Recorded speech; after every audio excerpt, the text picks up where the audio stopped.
আজকে জঙ্গলে যাব আর সেখানে গিয়ে গাছ থেকে টাটকা ফল পেড়ে খাবো। কি মজা কি মজা, আমি গাছ থেকে ফল পেড়ে খাবো।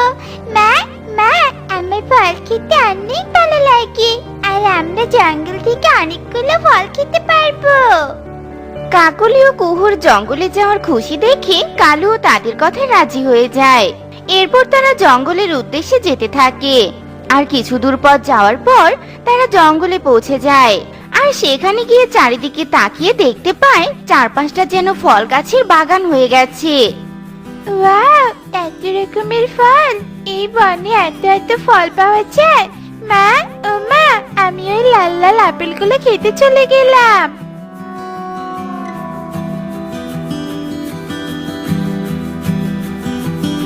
বাবা ও বাবা, আজকে আমি অনেকগুলো ফল খেয়েছি। এসো বাবা, আমরা এখন বাড়িতে চলে যাই। না কুহু, আমরা আর কখনো আগের বাড়িতে ফিরে যাব না। এ কি খালু, তুমি এসব কি বলছো? বাড়িতে না ফিরে গেলে কোথায় থাকবো? শোনো কাকলি, আমি ভেবে নিয়েছি আজকে থেকে আমরা এই জঙ্গলেই থাকবো, আর এখানে একটা ঘর বানিয়ে নিব। দেখতে পাচ্ছ না, এই জঙ্গল ঘিরে ফলের গাছের কোনো অভাব নেই। আমরা যদি এই জঙ্গলে থাকতে শুরু করি তাহলে আমাদের আর কখনো ফল কিনে খেতে হবে না। আরে আরে, আমি তো এটা ভেবে দেখিনি। তবে তুমি এতদিনে একটা সঠিক সিদ্ধান্ত নিয়েছো কালু, আর এখন আমাদের একটা বাড়ি বানাতে হবে।